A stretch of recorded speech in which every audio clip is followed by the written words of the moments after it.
whichever part of the world you are joining us from, Global Council for the Promotion of International Trade welcomes you all for this prestigious event on World MSME Day 2023. I am Ananya Banerjee Chatterjee, the R&D and Communication Officer and your host for the evening. Every year on June 27, Micro, Small and Medium-Sized Enterprise Day is celebrated to honor their role in achieving these sustainable development goals. Small and medium-sized enterprises account for up to 90% of businesses, 60 to 70% of employment, and they account for their half of global GDP according to United Nations. International, the Global Council for Promotion of International Trade, based in India, South Africa, United States, and UK, with board and council members representing across the world. This year, we are celebrating the day with global perspective from various departments, ministries, Chamber of Commerce, and international organizations. We believe that global perspective have a significant impact on paving the way to the future. Coordinated global responses is key to MSME post-pandemic economic recovery. World MSME Day is an important opportunity to look at this topical issue in a very practical and policy-oriented way in the global context of MSME. Here we ask the rest of the world to work together to help MSME get through the current crisis and build up their ability to handle future shocks. We encourage GCPIT members to create an open, fair, non-discriminatory and predictable global trade and businesses environment that helps and encourage MSMEs to participate in international trade and business. So today we have a very special guest with us, Mr. Nawaz Rajavdeen.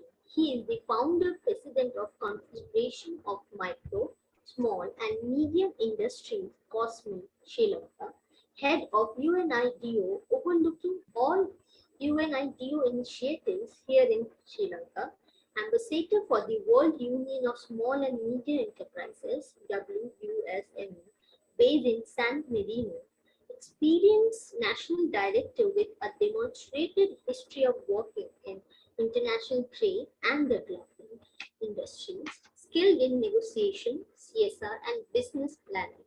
And today he will be sharing his valuable knowledge on the topic international trade and investment opportunity. Over to you, Mr. Nawaz.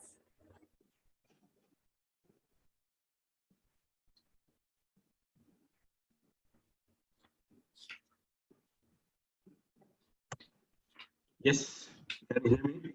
Yes, I can hear you, sir. Thank you very much. It was lovely having this meeting to share our knowledge. And we are also want to discuss about the investment opportunities. I'm currently involved in many chambers. I'm in the chamber movement for the last 3 decades. And I personally feel this is a time that we should come together to see how best we could restructure our international trade after a tsunami, and thereafter we got COVID, and there are other institutions. We found that extremely difficult period we have gone through, which is the last 4 years, not only Sri Lanka, in the entire Southeast Asia. You can see everybody is finding it extremely difficult. If I have to really say small and medium, micro and small industries, 60 to 70% of the industries were slowed down as a result of the disaster. We took COVID as an opportunity to revive and restructure the micro sector, especially because we thought micro sector has to be addressed. The large scale industries, they will find their way out anyway. They are organized and very well established. So the micro sector plays an important role. They are the backbone of the country's economy. So this was In 2017-18, we formed this Confederation of Micro and Small Industries. And within a short period of time, we have reached all international organizations and NGOs to support us. We took a special thing when we have 2 years of COVID lockdown. Our tourism did not come in. We had a problem of import-export. We had total lock, no outsiders can come in, and they found extremely difficult. Financially, we were crippled.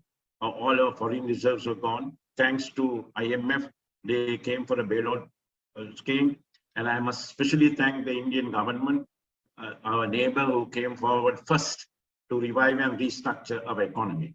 So I'm very grateful for this gesture, because we were planning to revive our structure. So I will give you some of the overview of the investment opportunities that we have in Sri Lanka, because I feel that we should get together to see how best we could improve our business. We took a special thing in our Confederation of Micro and Small Industries to revive the women entrepreneurs. Early part of COVID, all the men working laid off, or they sent back home. They were staying at home. We had a lot of issues in the domestic market. So the women entrepreneurs came forward to support us, and within 6 months, we had 4,800 women entrepreneurs registered with us. And that was a great move. And they are the people, the first business that they were thinking is food, because almost every place was locked in, and the food business was going on because we had the delivery system, all 4,800 members in different forms. And they were, so they made more money than the men who, because they don't have an official place to work. They work from home, they look after the children. And this was very great advanced stage that we had. So I'm very thankful to some of our women entrepreneurs came forward to assist us and revive this. Now let me talk about the investment opportunities, as you really want to know about in the country. We are having Sri Lanka is a small island in the Indian Ocean. We have about 22 million people population. Yes?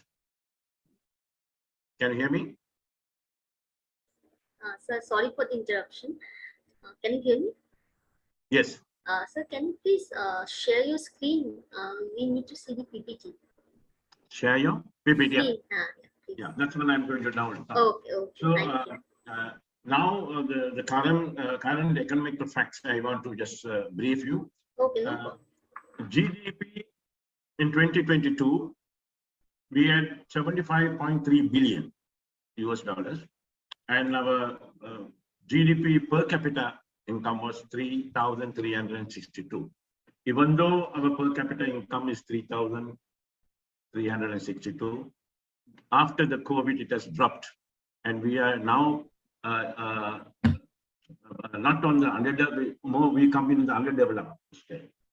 So if you see export in 2022 were 13 billion US dollars and 4.9% growth over 2021.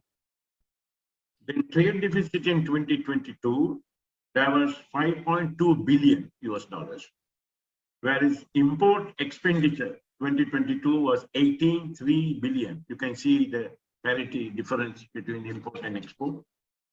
And workers' remittance in 2022 was 3.8 billion US dollars. That's all those people who are working abroad in different capacities.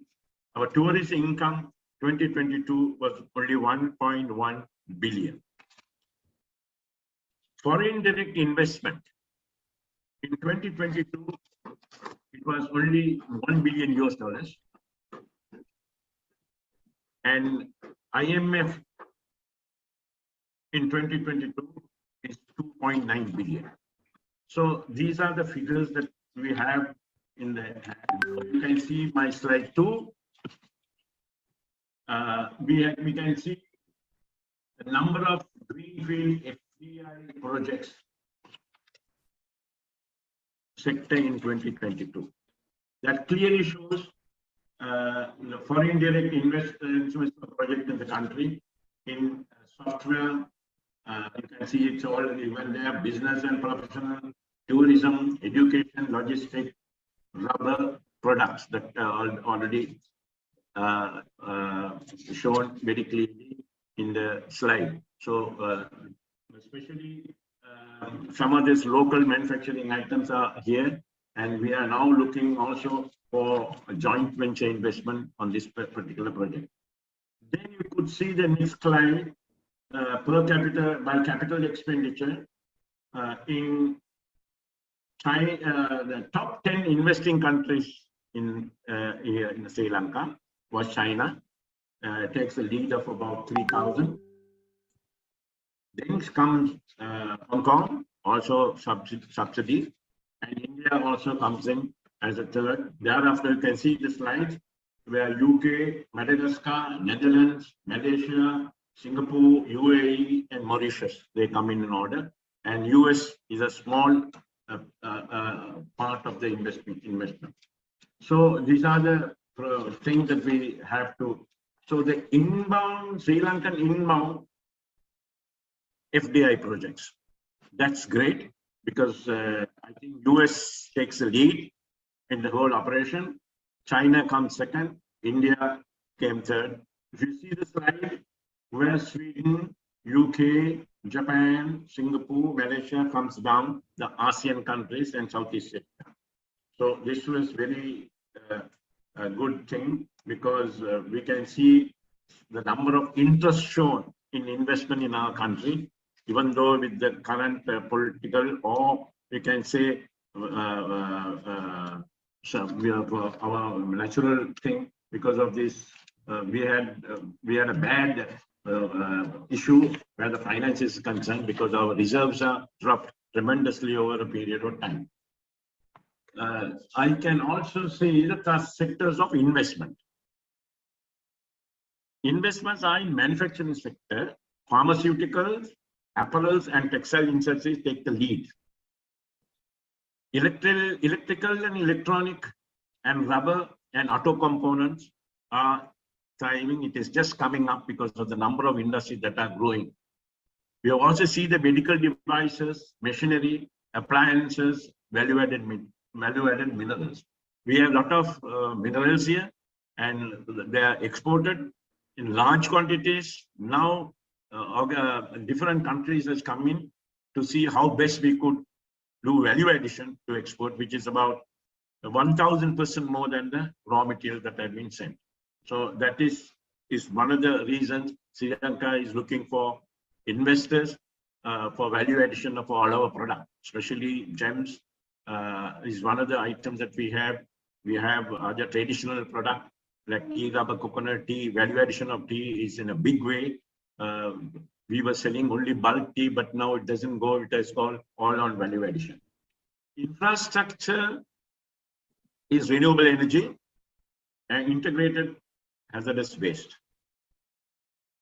Logistics centers and hospital. Let me talk about renewable energy. India plays a very important role in Sri Lanka for renewable energy, and this was very last 2 years. India has taken the lead in investment in the country, apart from the other countries. So logistics centers are there, and hospitals is a growing sector. We have had maybe about 25 years back, the first hospital came from South India. Thereafter, so many hospitals have come.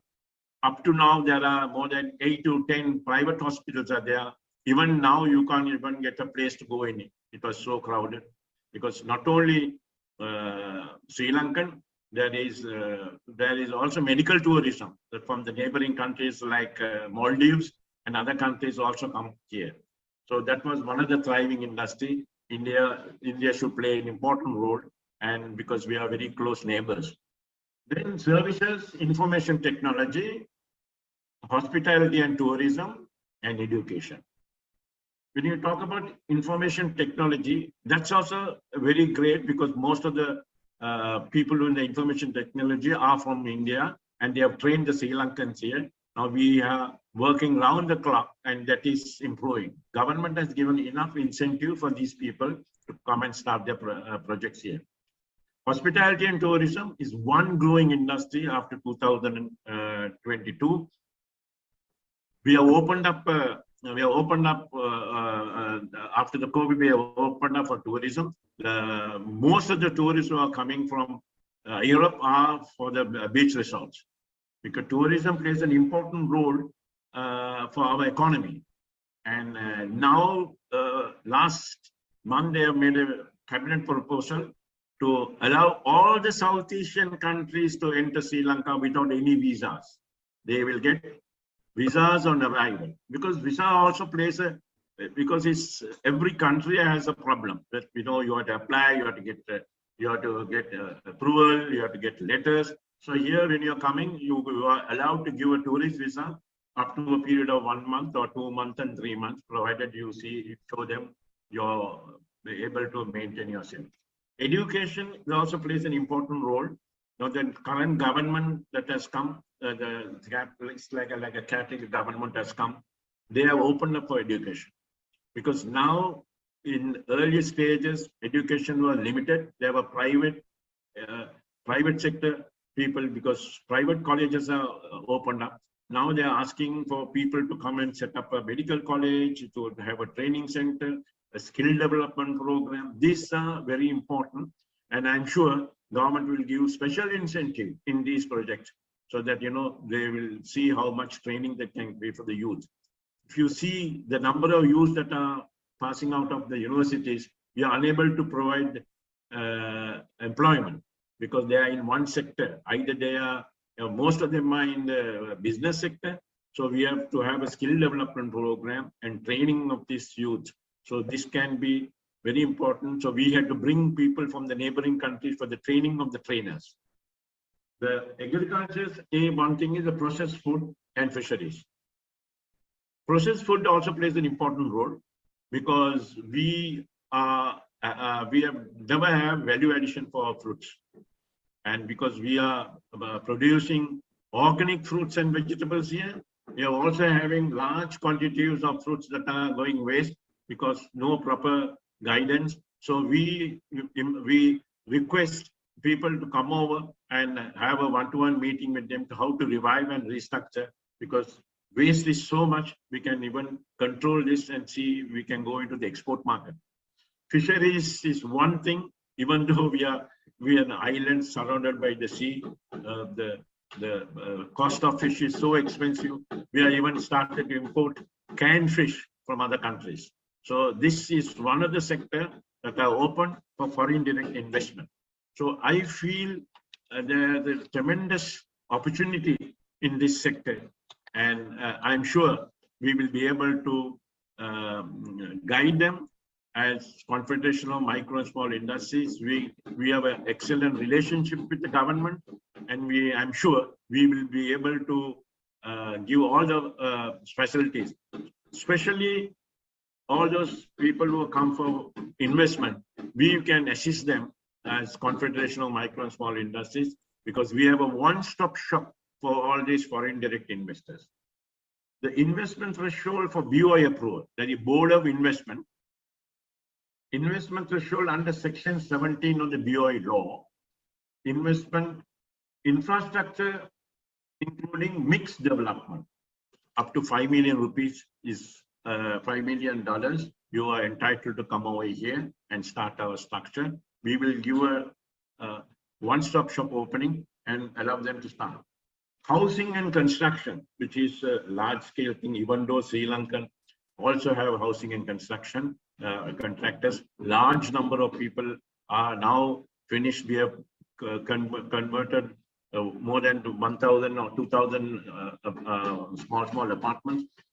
Then that housing development is also a growing economy. Number of foreigners who are working here, there's a lot of demand for their housing. So they have to stay in a hotel. But, you know, if you have a housing development program, this also can you. The government will give 60%. The banks will give 60% of the value of the house as a loan supported by the government. Only 30% they have to advance and the balance to pay monthly on reducing interest rate. Education, you can start an education institutions here up to $100,000 US. Board of Investment give the approval. They also give you visas for the people who to come and work here without no questions will be asked. So that this sector also very good, and we have 24 districts in the country. So everything is concentrated in the Western province. We can go into other sections like the North and East and Central province. Tourism plays a very important role because we every sector is there in, from north to south there are, it is the sea, because we cannot get a single room in the beach resorts because all occupied the Europeans and the local. India is the second largest tourist that is coming to this country because they also need traveling, because Sri Lanka is unlike India. India to go from one place to another place on a flight you have to take 4 hours. Here on a road 4 hours you have gone to one end of the country. So this is one advantage. Every 50 to 60 miles the climate changes here. So people are different, people's dialect is different, people eating habits are different, and that is one of the reasons people come to see this. IT sector is also open for investment. Up to $150,000 they can come and invest, and that's also BOI approval is given. There is also tax incentive for all this Board of Investment projects.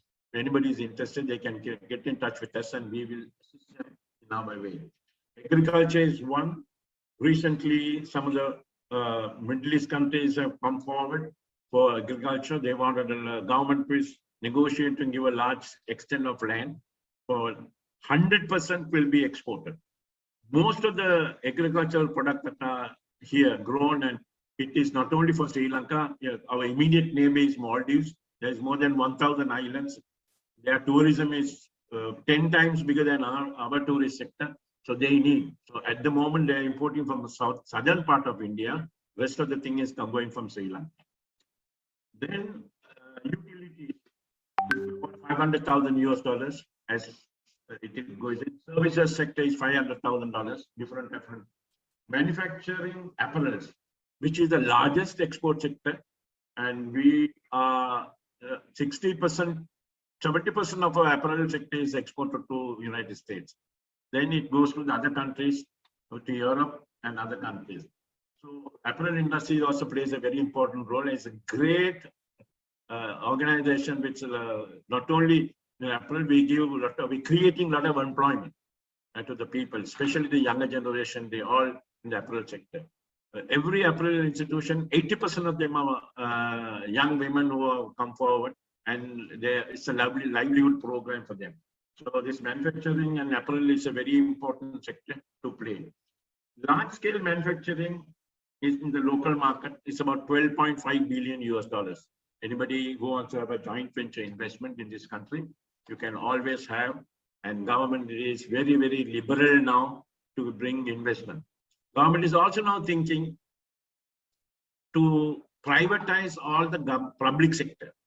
Government is not here to do business because they have a different role to play for the country, for infrastructure development and other educational institutes.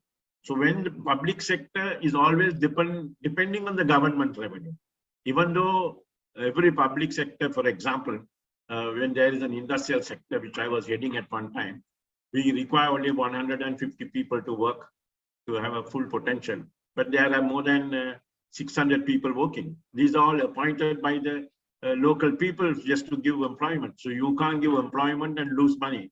So they have opened up more than 54 public sectors, privatize this. So they will on a 60%, 40% or 100%, this can be negotiated with the government. So minimum foreign investment entry requirement for a large scale project is $250,000, and minimum foreign investment entry requirement for trading is only $5 million. These people are also entitled for incentives, and also they can get the necessary visas to complete the for their special consultant or appointment.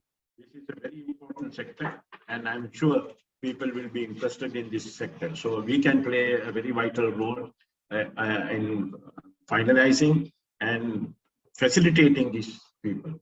So investment incentives, this is very important for the thing. Investment incentive, corporate income tax, and export service, including 5 to 10 year tax holiday on pharmaceutical and textile manufacturing inside a dedicated zone. So we have a free trade zone, we have an industrial zone. If you apply for this industrial zone, government will give you at a nominal rate to set up your factory, and 5 to 10 year incentive. First 5 years will be 100% tax free. Balance 5 years on a lesser rate of 10%, 15%, depending on the custom duty exemptions for all their machineries and products.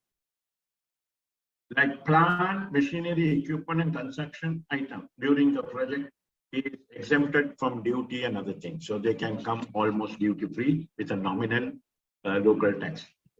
So lifetime exemption of raw material if export is oriented. If it is organization coming to manufacture on a subcontracting partnership to export their product, they will have 100% tax exemption until the company goes on.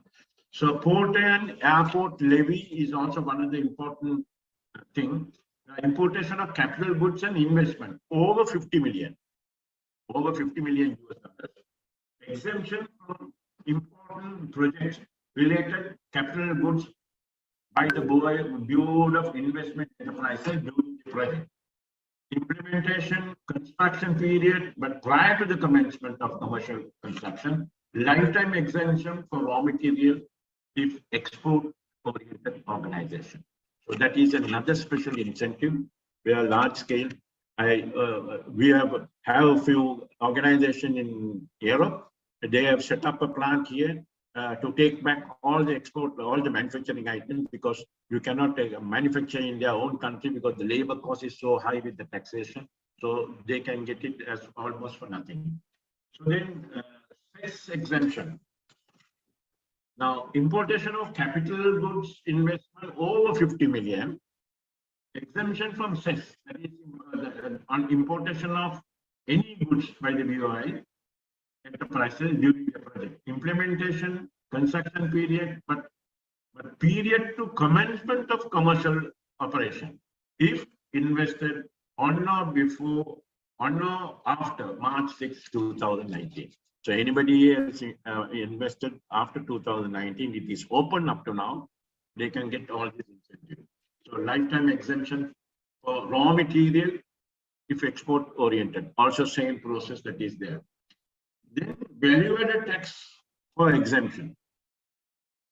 Deferred for capital goods, plant, machinery, equipment, construction, and other thing during project is exempted. Now, while the project is on, we want necessary machinery and other products, exemption is given. Then so that it will be easy for them to get this sorted out. So fiscal incentives granted now are an enhancement capital allowance of 100%, 150% in addition to normal depreciation is offered for expenses over 3 million US dollars incurred on a depreciate assets with an extended period of 10 to 25 years to deduct unrelieved losses. So that is also covering, because if you have to pay 60% to 40% due to a machinery cost, you will no industry can thrive in order to cover the duty. So an enhanced capital allowance of 200% in addition to normal depreciation is offered for enterprises located in the northern province, which is very vital now. Because we had a 30-year civil war, northern and eastern province are open, very large scale, and it is India plays an important role in setting up a lot of infrastructure development I think this sector will be a very interesting sector because a lot of foreign Sri Lankan now living abroad have shown interest to come and set up their industries. So here also we can have a joint venture investment for other countries, also for subcontracting partnership for 100% export. This can be the enhanced capital of 200% in addition to normal depreciation is also offered for enterprises located in the northern province with expenses over $3 million then incurred in depreciable assets. So with an extended period of 10 to 25 years to deduct undeliverable losses. Now, for example, even lands are very expensive. Government will come forward to lease land for a nominal amount for all industries to set up their thing. The bottom line is they manufacture, they export, they make a profit. But we are doing another service to the country, creating employment to other people. That is the biggest plus point that we have in creating employment. So the enhanced capital allowance and temporary concession for the project commenced between 31st March 2024, before 24th March 24, a temporary concession of an enhanced capital allowance of 100% is offered for the expenses up to $3 million on a depreciable assets and with a better provision of 200% of the projects located in the northern province. So they are concentrating on the northern province because for 30-40 years the northern province has not developed. Now there is a great opportunity to develop this project. Now we need lots of building material that can be produced. For example, paints, aluminium, they have plastic storage tanks. These are all going for the western province. It takes about 6 hours to go. So if you set up those plants, they will be very successful in developing. Non-fiscal incentives granted are foreign equity, 100% foreign ownership is permissible, which is very important. And a few years back is only 51%. 51% owned by the private sector, 49% owned by the foreign sector. This was a big issue because nobody will come with 49% if they don't have a say in the organization. So now they are permitted 100%. So repatriation of earning, all income proceeds of sale of the investment can be repatriated through an inward remittance account opened by the investor. So that's also very attractive thing. So visa recommendation for investors and academic staff can be given through the respective ministries. They can even get in touch with our chambers or any other chamber. We can put forward the application and they will give a multiple entry visa for a period of 1 year renewable. So that is very important. Every year the visa will be automatically renewed for them. So this is one of the major part that we can play in the formation of this sole operation. So this is one thing that I had to tell in the international trade. No country, no company or no individual come to a country when there is so much of tax. They can do it in themselves. If you charge about 50 to 100% tax, they might as well pay the 50% difference in their own country and start it. So this is one of the reasons we want to see.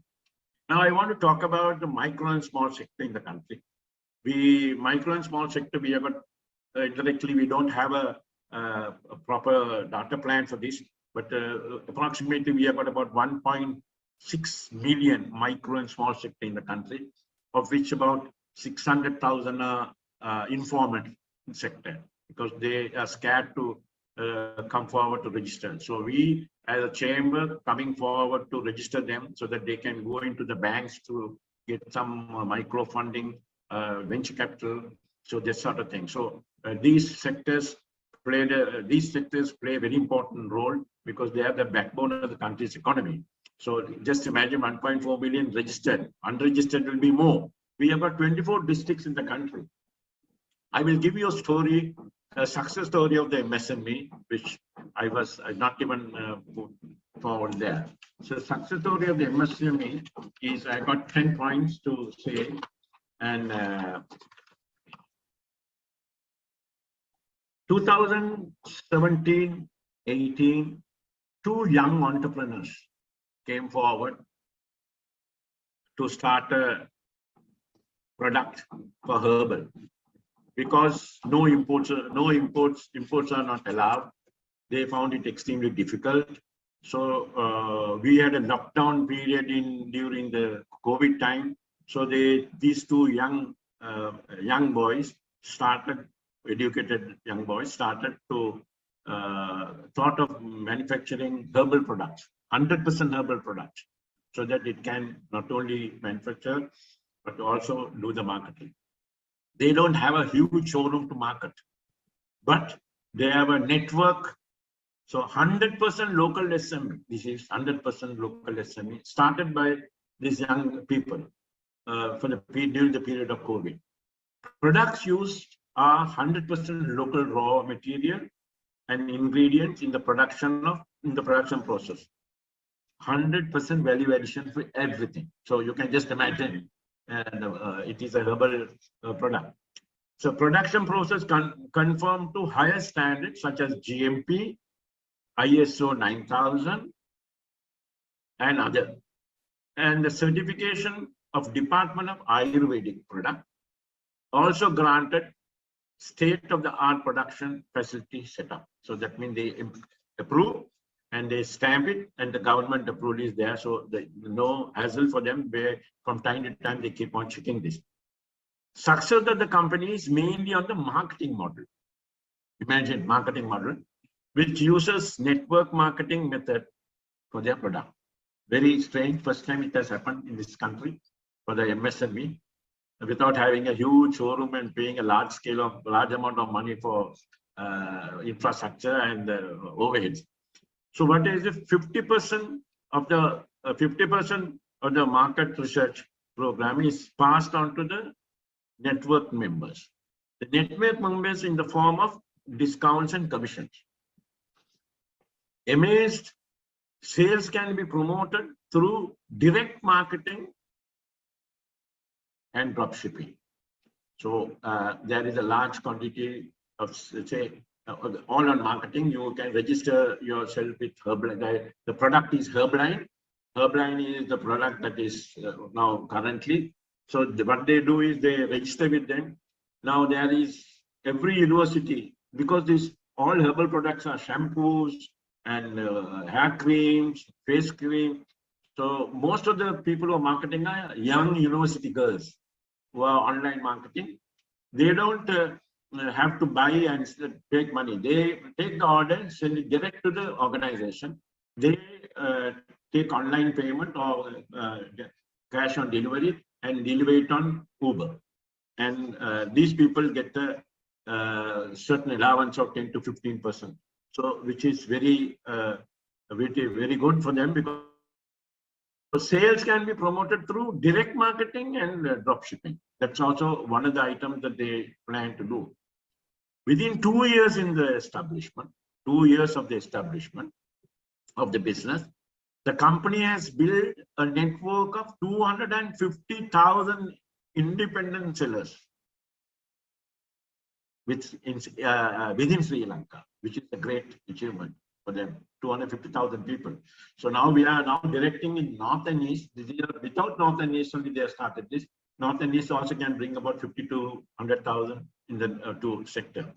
Now the company is trying to develop its overseas network, promote export. Now, as Confederation of Micro and Small Industries, we signed an MOU for promotion of that on a honorary basis, and we have now engaged to market this product in Australia. We have also trying to market this product in Europe. So now we are in the process of printing special type of leaflets to them, and we will link the people in Europe and Australia to directly do the sales with the institution like the factory. So they will do a direct dealing. Now the company is trying to see how best we could develop this So it is 100% success story for us.